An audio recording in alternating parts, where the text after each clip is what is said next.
Itu hampir bersamaan dengan kelahirannya Kiai Syarqawi Guluk-Guluk. Kiai Syarqawi Guluk-Guluk itu bukan orang Madura, tapi orang Kudus.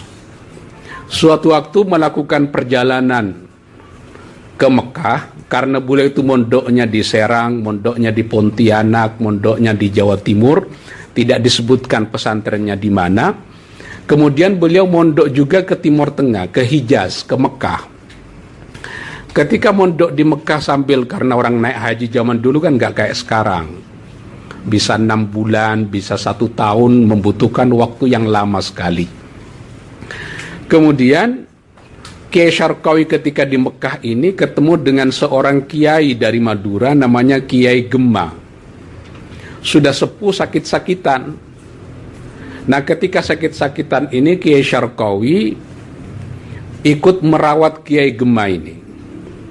Kemudian sebelum meninggal dunia, Kiai Gemma berwasiat kepada Kiai Syarqawi agar ketika saya meninggal dunia, istri saya dinikahi oleh sampean. Namanya Khadijah. Kiai Syarqawi Kiai Gemma meninggal dunia, Nyai Khadijah dinikahi oleh Kiai Syarqawi setelah habis masa iddahnya, lalu dibawa pulang ke Indonesia. Diskusi agak alot di Kudus, disepakati Kiai Syarqawi tinggal di Perenduan Sumeneb, Madura. Di tempatnya Kiai Gemma, makanya di Perenduan, itu dekat dengan adik ipar saya, ada masjid namanya Masjid Gemma. Sampai sekarang masih ada itu. Nah, Kiai Syarqawi itu nyampe di Gemma ini, kemudian dititipi 4 orang santri sama Kiai Idris. Salah satu santrinya adalah Kiai Khotib. Kiai Khotib ini nanti yang mendirikan pesantren Al-Amin Perenduan, Sumeneb, Madura. Tapi adik dari Kiai Khotib ini, anak dari Kiai Idris, namanya Maria, dinikahi lagi oleh Kiai Syarqawi atas permintaan Nyai Khadijah. Dari Nyai Maria ini kemudian punya anak. Salah satu anaknya adalah Kiai Muhammad Ilyas, Kiai Abdullah Sajjad. Kemudian nanti Kiai Abdullah Sajjad ini punya anak lagi yang bernama Bashir. Kiai Bashir punya anak namanya Abdul A'la, mantan rektor UIN Sunan Ampel, Surabaya. Ini biar ngerti kan petanya, kira-kira begitu. Makanya dari Guluk-Guluk itu, dari segi jalur ayahnya bukan orang Madura, ya orang Kudus. Konon Kiai Syarqawi ini keturunan dari Sunan Kudus.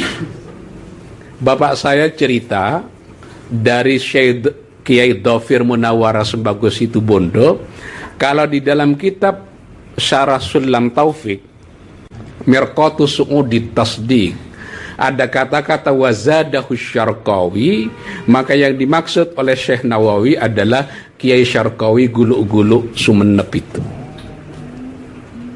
Ini dari Kiai Dhafir Munawwar. Siapa Kiai Dhafir Munawwar itu? Anak dari Munawwar, Kiai Munawwar. Siapa Kiai Munawwar itu? Anak dari Kiai Ruham.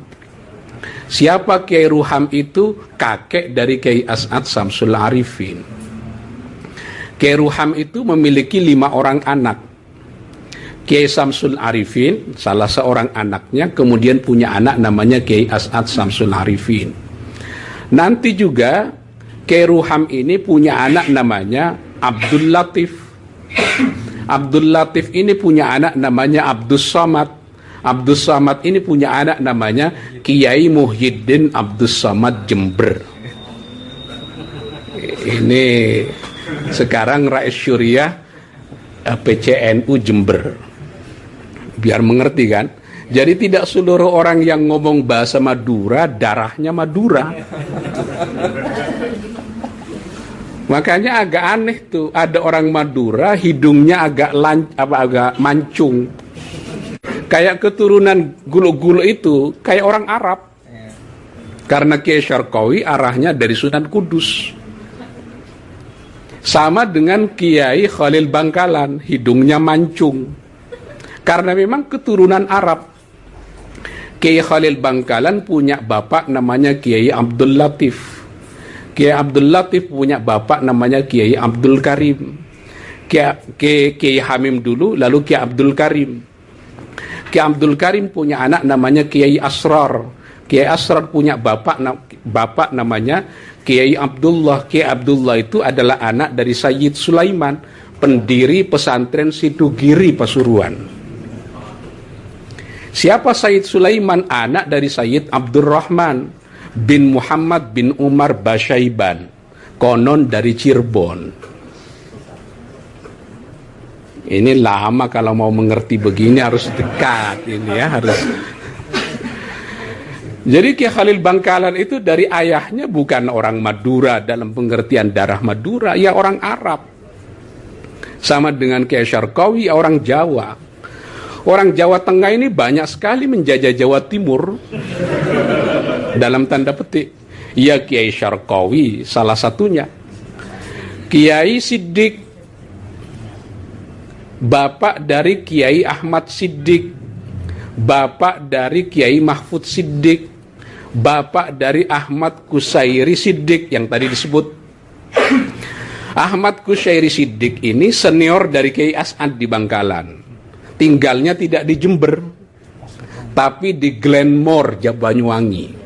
Bayangin gak, di Indonesia ada kecamatan namanya Glenmore.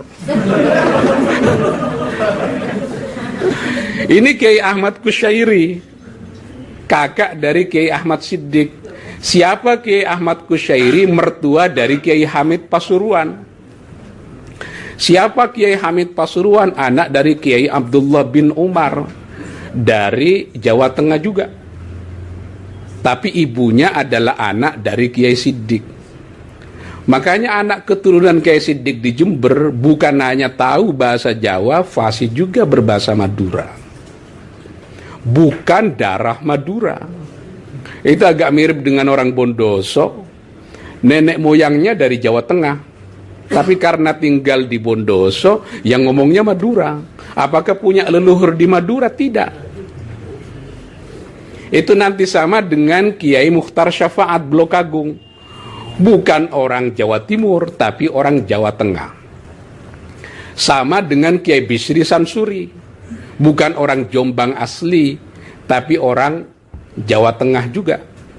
Akhirnya Kiai Bisri Sansuri ini menikah dengan adiknya Kiai Wahab Hasbullah. Sama-sama berguru kepada Kiai Hazim Asy'ari. Tapi kalau dirunut, seluruh kiai-kiai senior di tanah Jawa itu tak bisa melepaskan diri di era itu dengan Kiai Khalil Bangkalan. Jadi Madura, persisnya Bangkalan, pernah menjadi pusat peradaban ilmu pengetahuan Islam. Bisa dibayangkan gak Lirboyo ada tanpa ada Kademangan Madura? Gak bisa. Oke, makanya luar biasa itu. Tapi sebelum ada Bangkalan, Kiai Khalil Bangkalan itu adalah alumni dari pesantren Sidugiri. Jadi pesantren Sidugiri itu tua sekali. Tapi nanti yang meneruskan itu bukan Sayyid Sulaiman, tapi yang meneruskan itu adalah menantunya, namanya Kiai Aminullah dari Bawean. Nah, terus menerus sampai sekarang. Nah, kalau kita runut lagi, itu kiai-kiai yang dari Madura itu silsilahnya kepada Sunan Kudus juga. Nanti Sunan Kudus ini punya cucu namanya Sunan Katandur. Itu kuburannya ada di Sumeneb Kota, di daerah Pemolokan. Saya kalau ke situ bisa 40 hari ngaji. Kebiasaan zaman dulu ke Sunan Ampel 40 hari. Ngatamin Quran, makan, minum, ngaji lagi, terus kayak begitu. Nah, Astaka Tantur itu nanti punya cucu namanya Pinter Saud, orang Madura menyebutnya. Bendoro Saud, itu nama orang yang menjadi bupati nanti di Sumeneb, menjadi raja di Sumeneb. Nah, dari Bendoro Saud ini lahir nanti anak keturunannya Kiai Abdul Mun'im namanya. Kiai Abdul Mun'im ini bapak dari Kiai Zaini Mun'im. Kiai Zaini Mun'im ini adalah pendiri pesantren Nurul Jadid Paiton Probolinggo. Jadi kan muter tuh. Makanya rugi nggak punya nasab tinggi. Susah banget untuk mengambil celah di mana. Kalau susah mengambil celah harus jadi menantunya kiai. Kan lumayan itu. Kayak Kiai Aminullah Situgiri menjadi menantunya Sayyid Sulaiman. Kuburannya di Jombang kan? Saya pernah ziarah ke situ juga. Jadi sekalian ziarah, sekalian riset apa namanya itu, arkeologis untuk menyaksikan makbarah dari para ulama ini. Jadi ada Kiai Syarqawi di daerah Sumeneb, ada Kiai Ruham di daerah Pamekasan, dan ada Kiai Khalil Bangkalan di daerah Bangkalan. Nah, yang agak menarik, Sampang itu jarang terlacak menjadi bagian dari pusat ilmu pengetahuan. Makanya kalau tidak nempel ke Pamekasan, dia menjadi bagian dari Bangkalan. Karena nanti Bangkalan itu hampir menjadi rujukan seluruh kiai-kiai di Madura. Kecuali Kiai Syarqawi. Kiai Syarqawi itu bukan murid dari Kiai Khalil Bangkalan. Karena Kiai Syarqawi itu langsung mencarinya ke pusat ilmu di Haramain. Pernah juga ke Pontianak, tapi saya tidak tahu apakah Kiai Syarqawi ini belajar kepada Kiai Khatib Sambas yang bisa memadukan dua tarekat, Naqsyabandiyah dan Qadiriyah. Nanti kan Kiai Khatib Sambas murid namanya Syekh Abdul Karim. Syekh Abdul Karim itu nanti menjadi kakek buyut menyamping dari Kiai Ma'ruf Amin. Nanti punya murid namanya, turun ke bawah, Kiai Muslih Meranggen. Nanti punya murid lagi namanya Kiai Talha Cirebon. Kiai Talha Cirebon punya murid Abah Sepuh. Abah Sepuh punya anak namanya Abah Anom yang melanjutkan tarekat Naqsyabandiyah Qadiriyah. Jadi santri berkelana itu biasa mencari ilmu. Tidak cukup hanya satu guru. Makanya yang menarik, Kiai As'ad itu belajar kepada Kiai Khalil Bangkalan justru setelah 6 tahun berada di Mekah. Jadi pulang dari Mekah, mondok kemudian di beberapa pesantren. Kurang lebih ada 6 pesantren di Jawa Timur yang didatangi oleh Kiai As'ad sekedar tabarukan. Pesantren